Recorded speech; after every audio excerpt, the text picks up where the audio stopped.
అస్సలాముఅలైకుం వరహమతుల్లాహి వబరకాత్. ఔజు బిల్లాహి మినష్ షైతానిర్ రజీం. బిస్మిల్లాహిర్ రహమానిర్ రహీం. శాపగ్రస్తుడైన సైతాన్ బారి నుంచి సృష్టికర్త అయిన అల్లాహ్ యొక్క రక్షణని, అల్లాహ్ యొక్క సహాయాన్ని రక్షణ వేడుకుంటూ ఉన్నాను. ఆమీన్.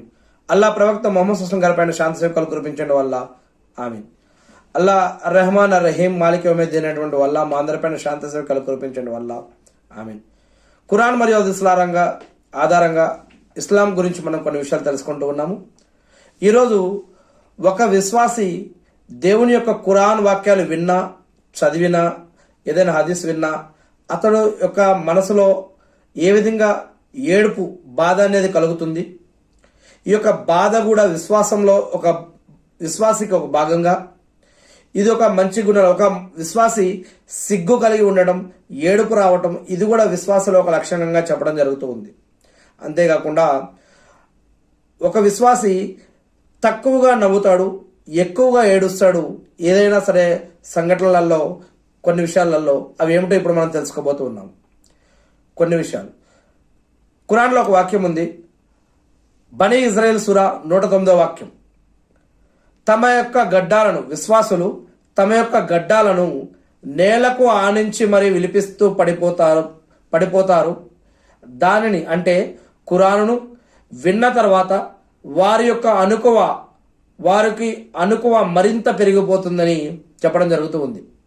ఇక ఖురాన్లో సూరా అన్ నజ్ము 59-60 వాక్యాలలో మీరు ఖురాను గురించి ఆశ్చర్యపోతూ ఉన్నారా, ఏడవాల్సింది పోయి నవ్వుతూ ఉన్నారా అని ఇక్కడ అల్లాహ్ ప్రశ్నిస్తూ ఉన్నాడు.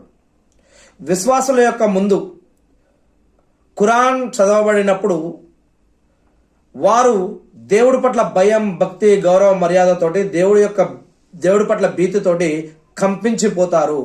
ఎందుకంటే అది దేవుడి తరపున వహీ రూపంలో అవతరింపబడుతున్న గ్రంథం కాబట్టి. దైవ శిక్ష ప్రస్తావన ఎప్పుడైతే వస్తుందో అవి వినగానే వారు అప్రమత్తంగా, అంటే వాళ్ళకి తెలియకుండా వారిలో నుంచి ఒక ఏడుపు లేదా బాధ అనేది లేదా కన్నీరు రావటం మొదలు పెడతారు.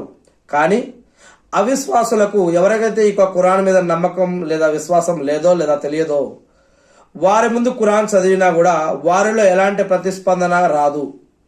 పైగా వారు ఖురాన్ని ఒక పారాయణాన్ని కొంతమంది దాన్ని మజాక్ చేయడం కానీ, అవమానించడం కానీ, అసహించుకోవడం కానీ లేదా ఇటువంటి వాటికి చాలామంది వాడుతూ ఉంటారు. ఖురాన్ని ఎవరైతే నమ్మలేదో, విశ్వసించలేదో అటువంటి వారు చాలామంది ఇటువంటి వాటిని చూస్తూ ఉంటారు. ఆటపాటలతో దాన్ని నిర్లక్ష్యం కూడా చేస్తారు. కొంతమంది వారికి కావాల్సిన దానిని ఉన్నది లేనట్లుగా, లేనిది ఉన్నట్లుగా చేయడం కోసం చదువుతూ ఉంటారు. మరి దేవుడి పట్ల భయం, భక్తి, గౌరవ, మర్యాదతో చదివే వారి యొక్క హృదయాలు వేరే రకంగా ఉంటాయి. కేవలం దీనిని వక్ర మార్గంలో చూసే వారి యొక్క హృదయాలు వేరే రకంగా ఉంటాయని ఇక్కడ చెప్పడం జరుగుతూ ఉంది. దైవ ప్రస్తావన వినగానే విశ్వాసులకు భయంతో వారిలో అనుకోకుండా ఏడుపు కానీ, కన్నీళ్లు కానీ రావటం, మరియు ఆ దేవుణ్ణి కలుసుకోవాలి అని తాపత్రయపడటం కూడా ఇది విశ్వాసుల యొక్క లక్షణంగా. అందుకే ఇలా ఖురాన్ చదివినా లేదా విన్నా కూడా వారికి తెలియకుండా అప్రయత్నంగా వారిలో నుంచి ఏడుపు కానీ, కన్నీళ్లు కానీ రావడం జరుగుతూ ఉంటుంది కొంతమందికి. హజరత్ ఇబ్నే మసూద్ రజల్లాహు గారు చెప్తున్న కథనం ప్రకారం ఒకసారి దైవ ప్రవక్త ముహమ్మద్ సల్లల్లాహు అలైహి వసల్లం గారి ముందు ఖురాన్ చదివి వినిపించవలసిందిగా ప్రవక్త ముహమ్మద్ సల్లల్లాహు అలైహి వసల్లం గారు చెప్పారు. ఎవరికి? హజరత్ ఇబ్నే మసూద్ రజల్లాహు గారికి. మీరు ఖురాన్ చదివి వినిపియండి అని. అప్పుడు ఈ యొక్క సహాబా గారు ఆశ్చర్యపోతూ, ఖురాన్ మీపైన అవతరించింది కదా, మీకు ఖురాన్ మొత్తం తెలుసు కదా, మరి అలాంటప్పుడు నన్ను చదివి వినిపించమని మీరు ఎలా చెప్తున్నారేంటి అని చెప్పి అడిగారు.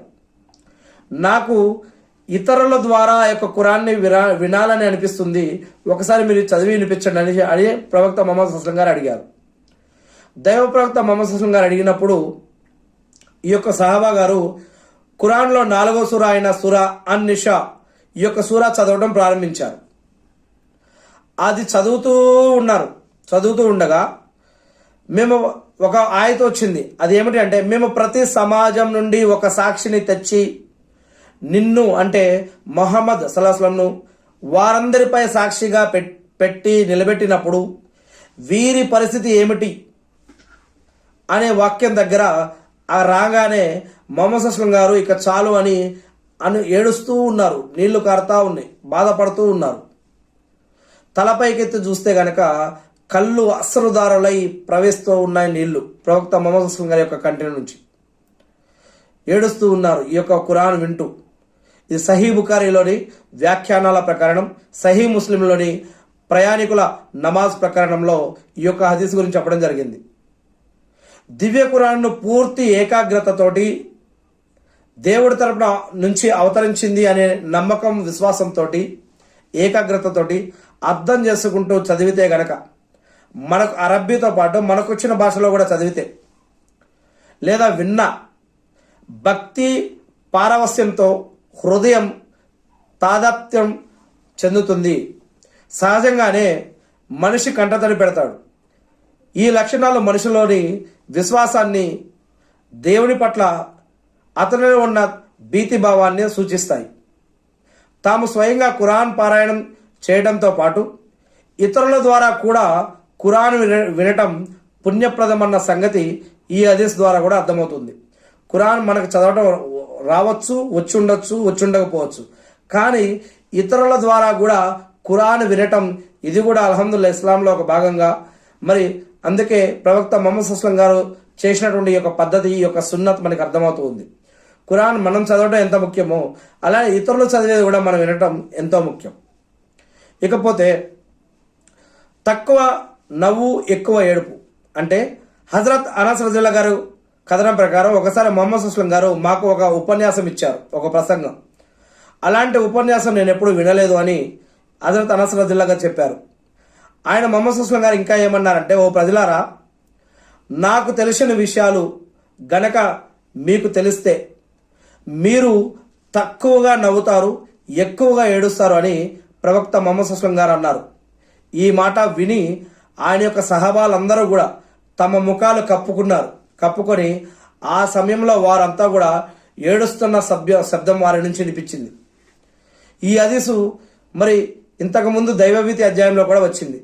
అంటే సహబాలలో ఎంతోమంది బలాఢ్యులు, గొప్ప గొప్ప సహబాలు ఉన్నారు, ఎంతో బలవంతులు ఉన్నారు, డబ్బు కలిగిన వారు ఉన్నారు, డబ్బు లేని వారు ఉన్నారు, మరి దేవుడి పట్ల భయం భక్తి కలిగి ఉన్నారు వాళ్ళు.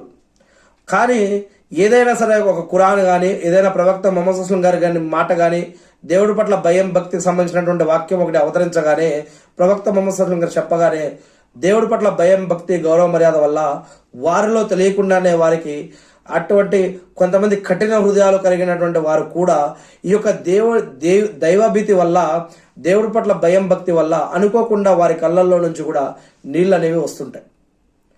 అదే విషయాన్ని ఇక్కడ చెప్పడం జరుగుతుంది. అందుకే అనేక సందర్భాలలో ఇస్లాంలో ఖురాన్ మరియు హదీసులో కూడా చెప్పడం జరుగుతుంది, మీరు తక్కువగా నవ్వటం, ఎక్కువగా ఏడవటం ఇది కూడా విశ్వాసంలో ఉన్నటువంటి ఒక భాగమని.